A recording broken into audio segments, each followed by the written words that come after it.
شعبان کی جو رات ہے جس کو شب برات کہا جاتا ہے، اس کا نام شب برات کسی بھی حدیث سے ثابت نہیں ہے، اس لیے عرب اس کو اکثر لیلۃ النصف من شعبان کہتے ہیں کہ شعبان کے جو نصف ہے اس کی رات۔ خیر اس کا نام شب برات ہو، اگر اس وجہ سے برات کے اس میں اللہ تعالیٰ کہا جاتا ہے کہ جہنم سے بری کر دیتے ہیں، تو اس وجہ سے کسی نے نام دے دیا ہو تو ایک الگ بات ہے، لیکن اس رات میں ہوتا کیا کیا ہے، لوگ کیا کیا کر رہے ہیں، اس کی کیا شرعی حیثیت ہے، تو میں نمبر وار انشاءاللہ اس کو تفصیل سے بیان کروں گا۔ کچھ چیزیں تو ایسی ہیں جو بالکل ہی غیر ثابت ہیں،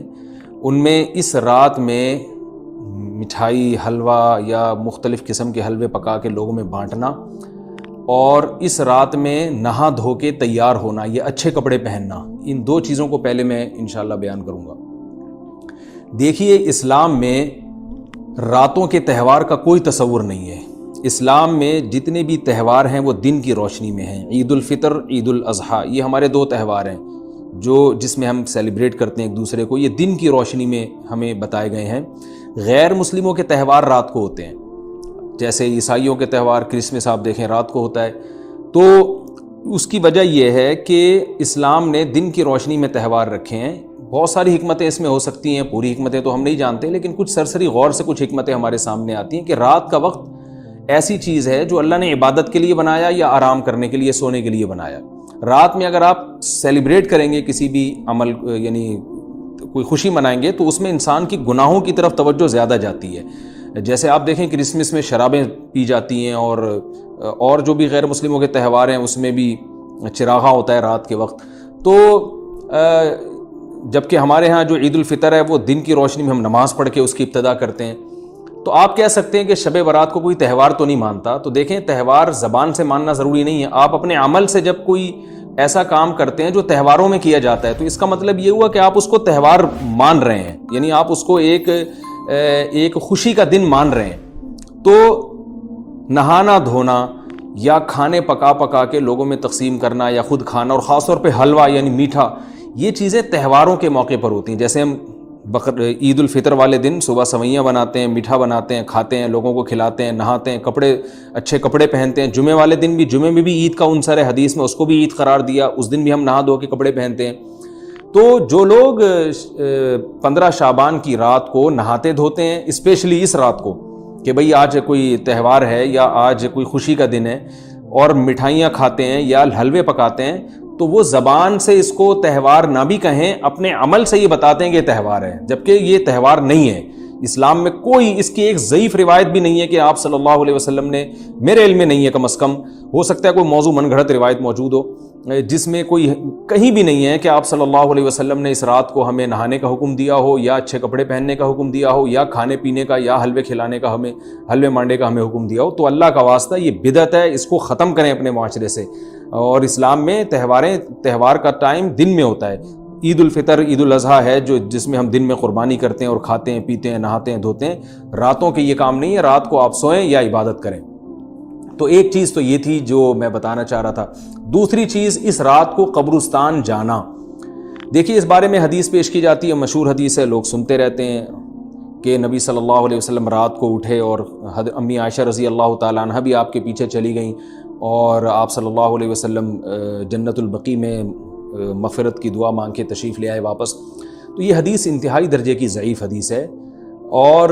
ایک تو ضعیف حدیث ہے، دوسری بات یہ کہ اگر ہم تھوڑی دیر کے لیے فرض کر لیں یہ صحیح حدیث ہے، اور ہم کہتے ہیں کہ بھئی نبی صلی اللہ علیہ وسلم نے یہ عمل کیا ہے، تو صحابہ میں سے کسی سے ضعیف حدیث سے بھی ثابت نہیں ہے کہ کوئی اس رات قبرستان گئے ہوں۔ حضرت ابو بکر کے بارے میں کوئی روایت نہیں ملتی کہ اس رات قبرستان گئے ہوں، حضرت عمر کے بارے میں کوئی روایت نہیں ملتی، یا کسی ایک صحابی کے بارے میں نہیں۔ تو آپ مجھے بتائیں کہ یہ کیسی سنت ہے کہ جو صحابہ کی سمجھ میں نہیں آئی اور ہماری سمجھ میں آ گئی ہے؟ تو مشرکین مکہ یہ کہا کرتے تھے لو کان خیرن ما سبقونا الیہ، قرآن مجید کی آیت ہے کہ اگر یہ اسلام میں کوئی خیر ہوتی تو یہ صحابہ ہم سے پہل نہ کرتے، یہ صحابہ نے ہم سے پہل کیا ہے، اس کا مطلب ہے یہ اسلام خیر کا کام نہیں ہے۔ تو مشرکین کو صحابہ سے چونکہ نفرت تھی، اس لیے کہتے تھے کہ یہ چونکہ اسلام کو فالو کر رہے ہیں تو یہ اس کی علامت ہے کہ اسلام خیر نہیں ہے، کیونکہ خیر میں تو ہم صحابہ سے آگے ہوتے ہیں، اپنے بارے میں ان کا یہ اس خوش فہمی میں مبتلا تھے وہ۔ لیکن ہماری رائے کیا ہے؟ ہم یہ کہتے ہیں کہ لو کان خیرن لسبقونا الیہ، وہ کہتے تھے لا سبقونا، ہم کہتے ہیں لسبقونا، کہ اگر کوئی بھی خیر کا کام ہے تو صحابہ ہم سے ضرور اس میں پہل کریں گے، یہ ہو نہیں سکتا کہ خیر کا کام ہو ہم کریں اور صحابہ نے نہ کیا ہو۔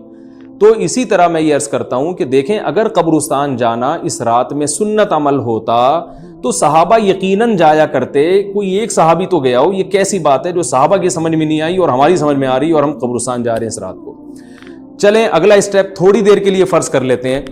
کہ نبی صلی اللہ علیہ وسلم جو ایک رات قبرستان گئے، فرض کر لیں وہ حدیث بھی صحیح ہے، یہ بھی فرض کر لیں کہ صحابہ اگرچہ نہیں گئے مگر ہم صحابہ سے بھی زیادہ آگے نکلنے کی کوشش کرتے ہیں اور صحابہ کو سمجھ میں نہیں آیا، ہمیں سمجھ میں آ گیا، تو چلیں فرض کر لیں تھوڑی دیر کے لیے کہ اس رات کو جانا ہم سنت مان لیتے ہیں، آپ کے دلائل ہم مان لیتے ہیں اور صحابہ کی سمجھ میں نہیں آئے لیکن ہماری سمجھ میں زیادہ آ رہا ہے، ہم فرض کر لیتے ہیں، مان لیتے ہیں کہ اس رات قبرستان جانا سنت ہے۔ تو آپ مجھے بتائیں نبی نے جو عمل جس طرح سے کیا ہو اس طرح سے سنت ہوگا یا آپ اپنی طرف سے، جس کو ہم پشتوں میں کہتے ہیں اخپل طریقے سے کرنا سنت ہے؟ نبی نے فجر کی 2 رکعتیں پڑھی ہیں اور ہر رکعت میں 2 سجدے کیے ہیں، آپ اگر فجر کی 3 رکعتیں پڑھیں گے تو کیا نماز ہو جائے گی آپ کی؟ اب آپ دلیل میں یہ کہیں کہ نبی نے فجر کی نماز پڑھی ہے تو مجھ پر بھی لازم ہے، تو بھائی نبی نے پڑھی ہے تو جیسے نبی کے پڑھنے سے آپ پر پڑھنا لازم ہو گیا تو جس طرح سے پڑھی ہے اسی طرح پڑھنا لازم ہوگا، اخپل طریقے سے پڑھنا لازم نہیں ہوگا۔ تو اسی طرح یاد رکھیں، فرض کر لیں کہ نبی قبرستان گئے ہیں اور یہ قبرستان جانا سنت ہے، تو نبی کس طرح گئے ہیں اور کتنی دفعہ گئے ہیں؟ نبی رات کو چپکے سے اٹھ کے گئے ہیں، کوئی کسی کو آپ نے جمع نہیں کیا، کسی کو بتایا تک نہیں، جو اس حدیث سے پتہ چل رہا ہے ہمیں، اگرچہ یہ ضعیف حدیث ہے لیکن فرض کر لیں یہ صحیح ہے، تو کہیں پتہ بھی نہیں چل رہا، چپکے سے قبرستان گئے اور چپکے سے واپس آئے اور پوری زندگی میں ایک دفعہ گئے، جبکہ ہمارے ہاں ہر سال قبرستان میں لوگ جا رہے ہیں، جب بھی شب برات آتی ہے لوگ قبرستان جاتے ہیں، ہر سال۔ نبی ایک دفعہ گئے اور آپ ہر سال جا رہے ہیں۔ نمبر 2، جاتے جتھوں کی شکل میں، نبی تو چپکے سے گئے ہیں، تو آپ رات کو 2-2:30 بجے ذرا چپکے سے اٹھیں اور تنہائی میں جب قبرستان میں وحشت ہو اور اندھیرا ہو اور وہاں قبرستان جائیں، اتنا دم ہے آپ میں، تو ہم کہیں گے بھئی آپ نے نبی کی سنت کو زندہ کیا ہے۔ لیکن آپ تو جتھوں کی شکل میں جا رہے ہیں، نہا دھو کے جا رہے ہیں، خوشبو لگا کے جا رہے ہیں، تیار ہو کے جا رہے ہیں، اور جو کچھ وہاں خرافات ہو رہی ہیں قبرستان میں وہ تو ساری دنیا کو معلوم ہے، میلے ٹھیلے لگے ہوئے ہیں وہاں پہ، گولے گنڈے بک رہے ہیں، برگر بک رہے ہیں، گول گپے بک رہے ہیں وہاں پہ، اور پھول الگ بک رہے ہیں، ہار پھول قبروں پہ چڑھانے کے لیے۔ کیا بدماشی ہے یہ، کیا منہ دکھائیں گے رسول اللہ صلی اللہ علیہ وسلم کو قیامت کے دن؟ آپ کے سامنے کیا وہ حدیث نہیں ہے کہ نبی صلی اللہ علیہ وسلم نے فرمایا کہ روایت میں آتا ہے کہ کچھ لوگ قرب میدان حشر میں آئیں گے تو ان کے چہرے ایسے ہوں گے جیسے میری امت کے چہرے ہوتے ہیں، میری امت کی شکل ہوتی ہے، حدیث کا مفہوم میں بیان کر رہا ہوں۔ تو جب وہ حوض کوثر کا پانی پینے کے لیے میرے پاس آئیں گے تو فرشتے ان کو بھگائیں گے، سحقن سحقن، تو آپ صلی اللہ علیہ وسلم پوچھیں گے یہ تو میری امت ہے، آپ تو فرشتے کیا کہیں گے کہ یہ آپ کی وہ امت ہے جنہوں نے آپ کے دنیا سے جانے کے بعد دین میں ایسی چیزیں ایجاد کر لی تھیں جن کا آپ نے حکم نہیں دیا۔ تو آپ کیا فرمائیں گے؟ سحقن سحقن، دور کرو ان سے۔ تو ایسا نہ ہو کہ ہم قیامت کے دن رسول اللہ صلی اللہ علیہ وسلم کی شفاعت سے محروم ہو جائیں۔ تو اللہ کا واسطہ قبرستان مت جائیں اس رات، گھر میں بیٹھیں آرام سے، یہیں بیٹھ کے میت کے لیے مغفرت کی دعا کریں۔ اور اگر آپ سمجھتے ہیں نہیں یہ حدیث بالکل صحیح ہے اور جانا لازمی ہے تو پھر تنہائی میں جائیں، ایسے قبرستان کا انتخاب کریں جہاں آپ کے علاوہ کوئی بھی نہ ہو، اور پھر چپکے سے جائیں اور پتلی گلی سے واپس آ جائیں آپ۔ اگرچہ ہم تو اس کو بھی نہیں مانتے لیکن اگر کرنا ہے تو پھر اس طریقے سے عمل کریں، اگر آپ حدیث کو فالو کرنا چاہتے ہیں آپ اپنے